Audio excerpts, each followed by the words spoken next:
Depuis plusieurs semaines, de nombreuses personnalités ont été arrêtées dans le cadre de la lutte contre la corruption. La dernière arrestation d'une personnalité d'envergure est celle d'Aruna Modibo Touré, placée sous mandat de dépôt hier mercredi par la Cour suprême dans l'affaire dite Securiport.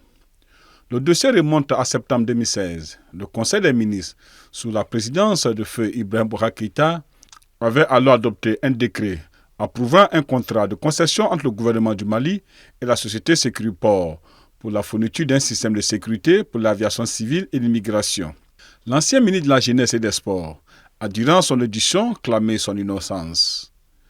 Quant à l'ancien ministre de la Sécurité et de la Protection civile, le général Salif Traoré, il a également été placé sous mandat de dépôt le 30 août dernier dans la même affaire.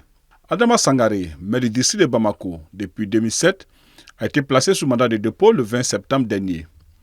Il est accusé d'avoir effectué des morcellements des attributions illégales de parcelles appartenant à l'État et des accaparements des terres ne relevant pas de leurs compétences dans la zone aéroportuaire. Pour certains observateurs, le cas particulier d'Adama Sangaré, qui est un habitué de la maison centrale d'arrêt, est une illustration parfaite de certains mots de la justice malienne, arrêtés sans juger. Dans le cadre des dossiers de l'achat de l'avion présidentiel et celui des équipements militaires, plusieurs personnes citées, notamment des opérateurs économiques, ne se trouvent pas au Mali. Un mandat d'arrêt vise également Moustapha Ben Barka, aujourd'hui vice-président de la BOAD.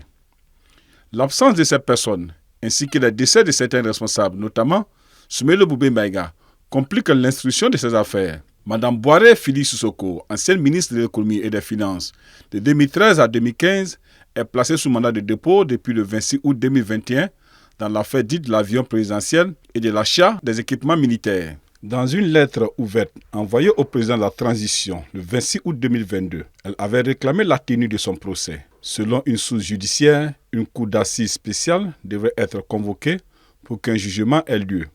Toutefois, lors du Conseil des ministres du mercredi 11 octobre, a été adopté le projet de loi portant code de procédure pénale qui supprime les cours d'assises au profit des chambres criminelles pour une meilleure célérité dans la distribution de la justice et afin de désengorger les prisons.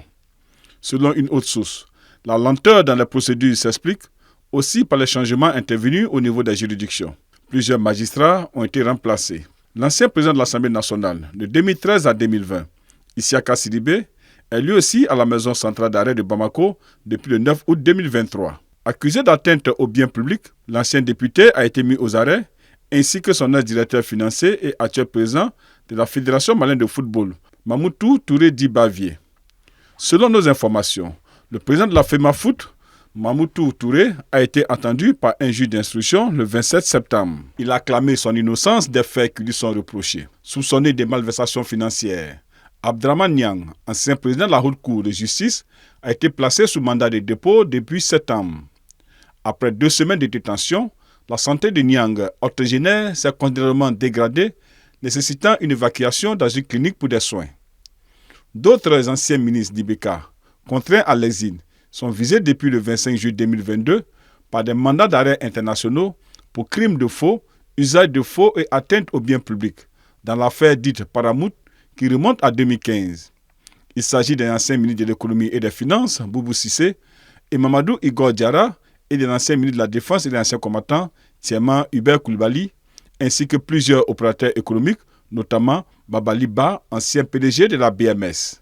Outre ces faits, Bakary Togola, l'ancien président de l'Assemblée permanente des chambres d'agriculture du Mali, APCAM, a lui aussi signé son retour en prison, après avoir été inculpé en septembre 2019 pour détournement des deniers publics sur la base de faux et usage de faux, soustraction frauduleuse et autres malversations, estimées à plus de 9,4 milliards de francs CFA entre 2013 et 2019, puis acquitté en novembre 2021.